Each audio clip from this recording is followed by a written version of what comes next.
Bienvenidos. Comienza aquí la entrevista de la semana en la unidad de televisión de la Universidad de Antofagasta.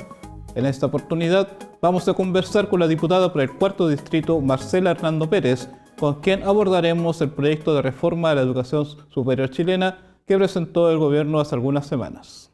Diputada, ¿qué tal? Bienvenida. Muchas gracias, David. Un gusto estar aquí en esta casa, donde me siento muy bienvenida, así que ojalá que sea fructífera esta conversación. Bien, partamos de inmediato. ¿Qué opinión le merece el proyecto de ley que ha ingresado el gobierno al Parlamento respecto a la reforma de la educación superior chilena? ¿Quieres que te diga en nota de 1 a 10? ¿Quieres que te diga lo encuentro bueno, malo?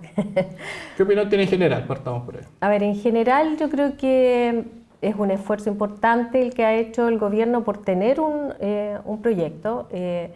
Se tardó bastante para poder preparar algo y yo creo que no satisface las expectativas de ninguno de los grupos de interés, tampoco el de los parlamentarios. Todos tenemos observaciones, pero lo importante es que ya está y que tenemos algo sobre lo que debatir. Ahora, de lo que ha podido ya estudiar, ha podido leer de esta reforma, ¿qué cree usted que falta en ella todavía, por puntualizar más? Bueno, yo creo que está tratado en términos genéricos, como la mayoría de los proyectos de la reforma educacional. Yo he tenido bastantes observaciones en relación a algunos de ellos, en términos de inclusión y aquello, y siento que no da respuesta a la mayoría de las inquietudes en términos de por dónde se empieza.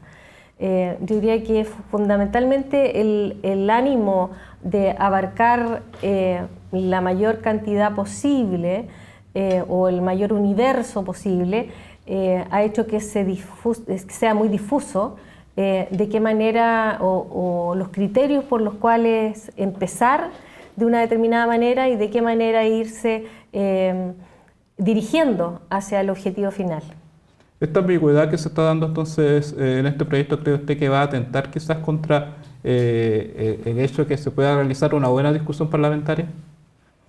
Yo creo que atenta más contra la calidad, porque nosotros la discusión la vamos a dar igual y todos los parlamentarios vamos a poner los temas que nos interesan a cada uno de nosotros sobre la palestra. El tema es cómo de alguna manera estamos tan circunscritos por el tema presupuestario que no nos permita abarcar tanto en profundidad. A nosotros, por lo menos a mí, me interesa abarcar en profundidad en los temas de calidad, en los temas de inclusión y no sé si eso es compatible con quienes buscan más bien una amplitud, pero en términos de cobertura.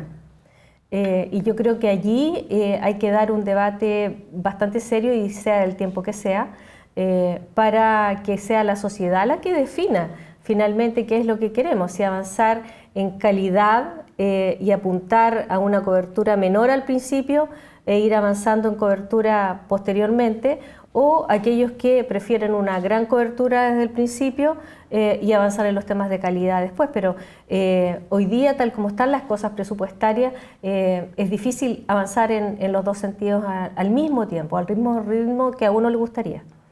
¿Piensa usted que quizás tuvo que el gobierno haber realizado una discusión más amplia con todos los sectores involucrados y haber llegado ya con un proyecto con más consenso al Parlamento?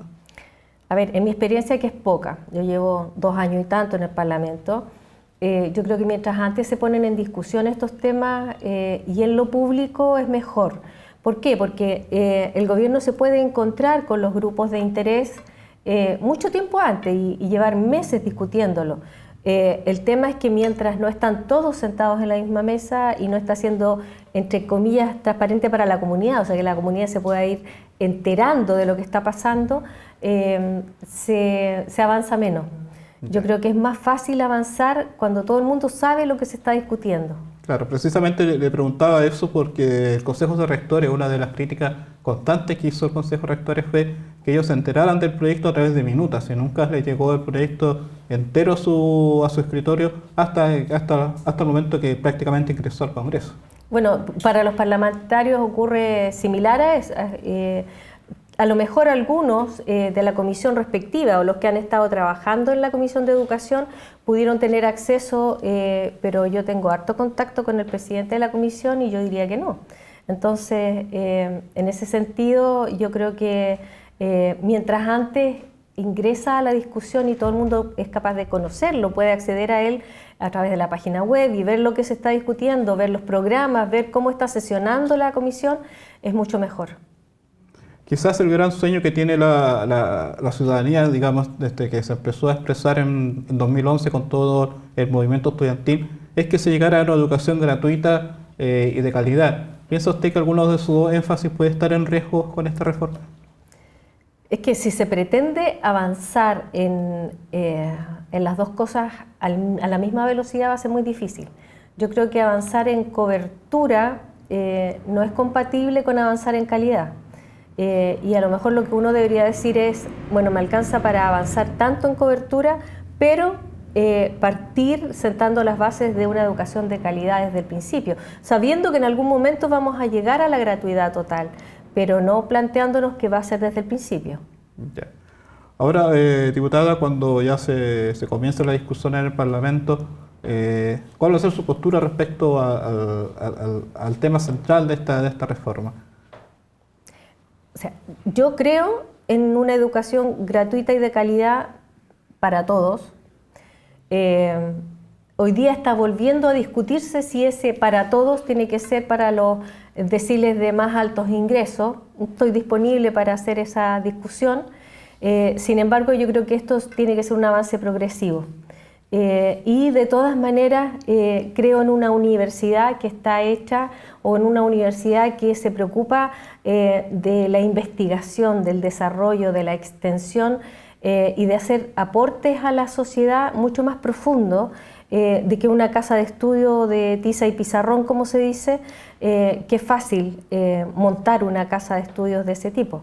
Entonces, a mí me parece que aquellas universidades que merecen llamarse universidades son aquellas que hacen ese tipo de actividades. Precisamente dentro de la reforma está considerado que en adelante las universidades sean aquellas que realizan investigación aplicada también a las zonas donde estas universidades están instaladas, ¿cierto?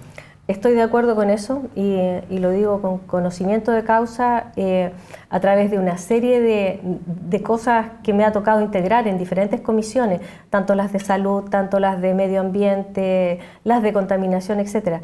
Uno ve cómo está el aporte y el aporte local, que puede ser muy diferente al que hagan las universidades de la zona central, la zona metropolitana, que se interesan mucho menos en temas que son para nosotros tremendamente gravitantes.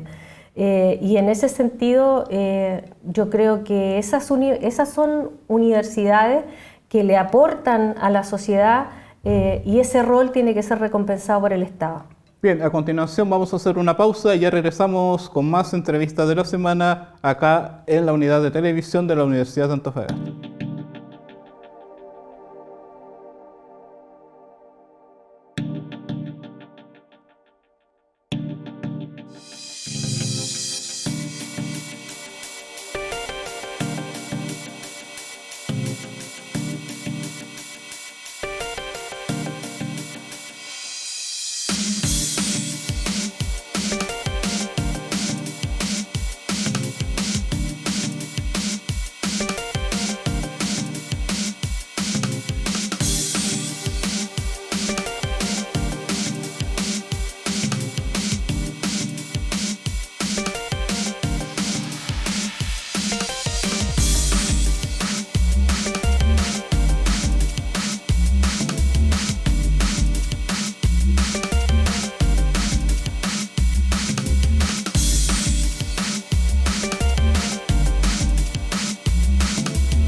Volvemos con la entrevista de la semana acá en la unidad de televisión de la Universidad de Antofagasta. En esta oportunidad estamos conversando con la diputada por el cuarto distrito, Marcela Hernando Pérez, abordando el tema de la reforma a la educación superior chilena. Diputada, en cuanto a los plazos que se han dado para esta reforma, ¿cómo viene esto para adelante? ¿Cuándo más o menos se va a comenzar la discusión en el Parlamento? ¿Cuándo eventualmente podría estar saliendo ya este proyecto a la luz? Esto está en primer trámite, eso significa que está en la comisión especialista, que es la Comisión de Educación, y puede estar meses allí en discusión hasta que ellos voten finalmente artículo por artículo. Luego de eso tendría que ir a la Comisión de Hacienda y luego de eso pasa a la sala.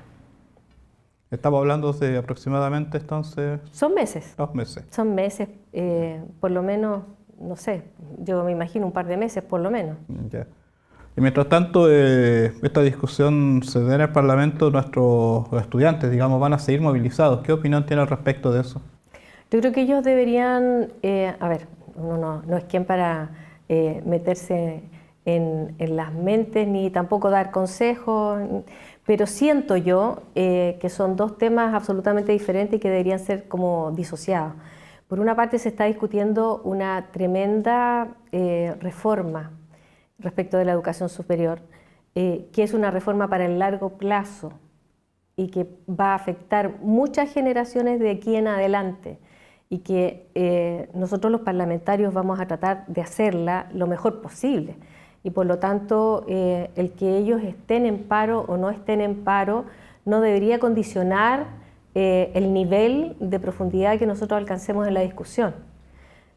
Por otro lado, a ellos los apremian otro tipo de cosas que tienen que ver con las deudas, con el crédito con aval del Estado, etcétera, con el lucro en la educación, y que son temas que también nos inquietan a nosotros, pero que no necesariamente tengan que ser atendidos en esta. O sea, obviamente debe quedar señalado ahí y por eso es que se habla de gratuidad para todos, de qué manera va a ir siendo financiado esto por el Estado.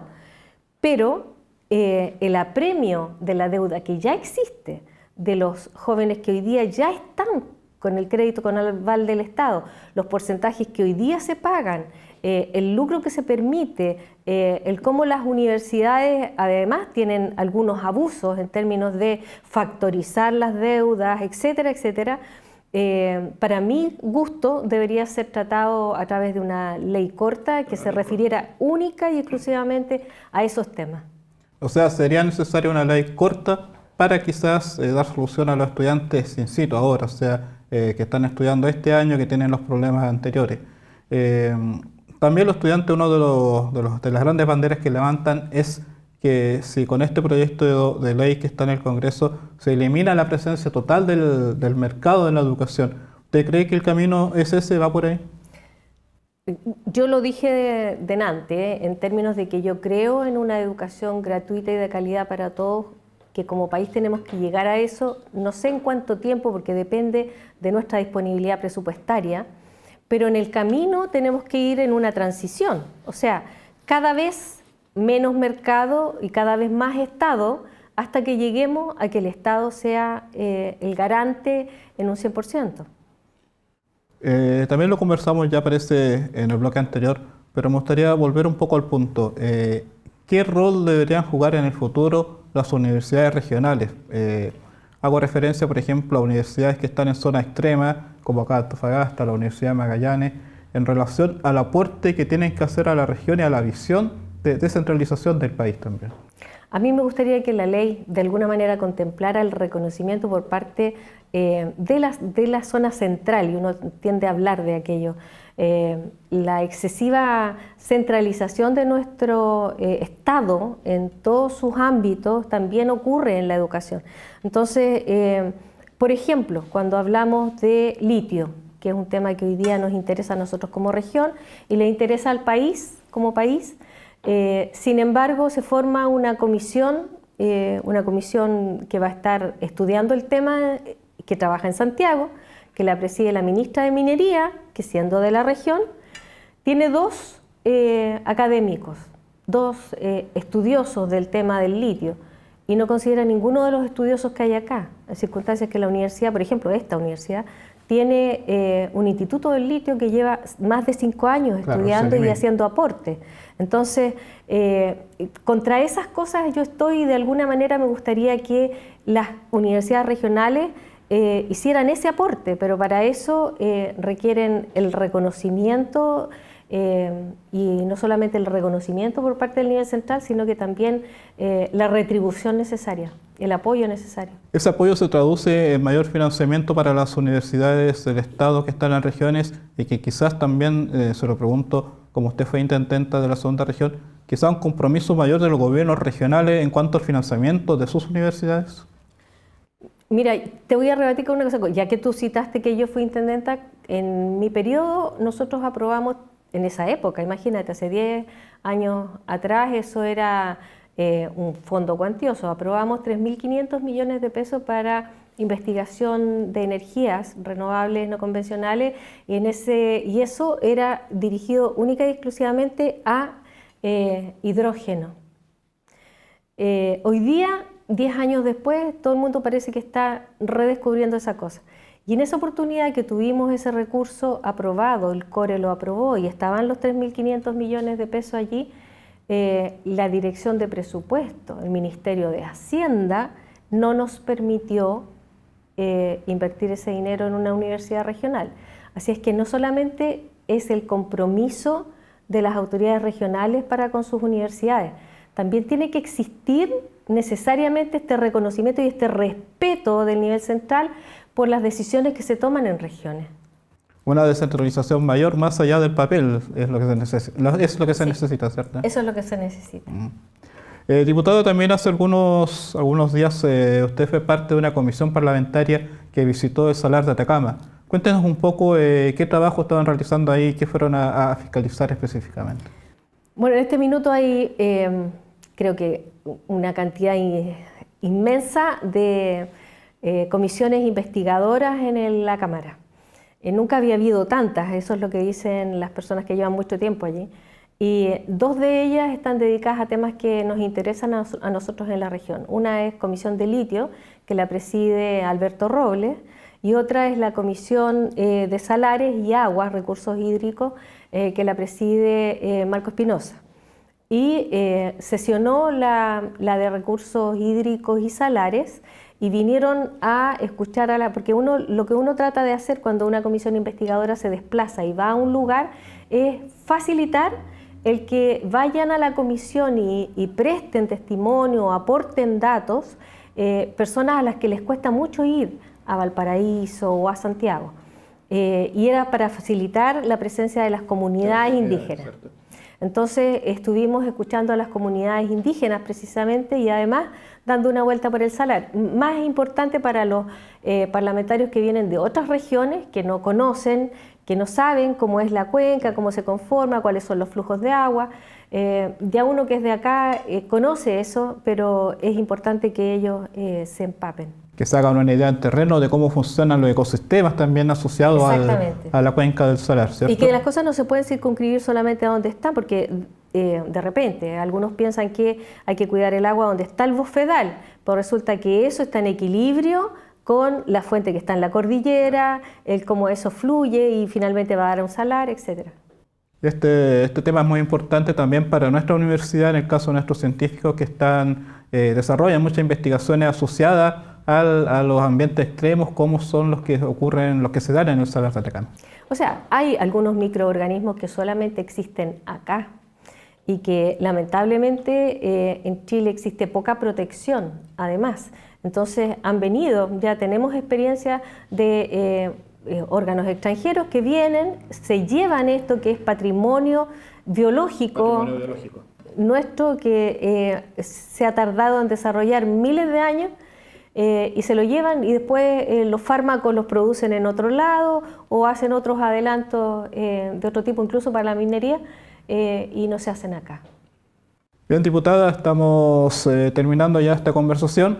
Le ofrecemos la cámara de nuestra universidad para que se despida también de nuestros televidentes. Bueno, un gusto haber estado acá. Me parece muy bien que se comienza a desarrollar una televisión que no solamente es local, sino que en la que se aporten otro tipo de contenidos contenidos culturales, educativos y sobre todo que se traten estos temas que son contingentes. La reforma educacional superior y todas las otras aristas de la reforma educacional es importante discutirlas y que todo el mundo esté enterado. Bien, muchas gracias. Muchas gracias a ti.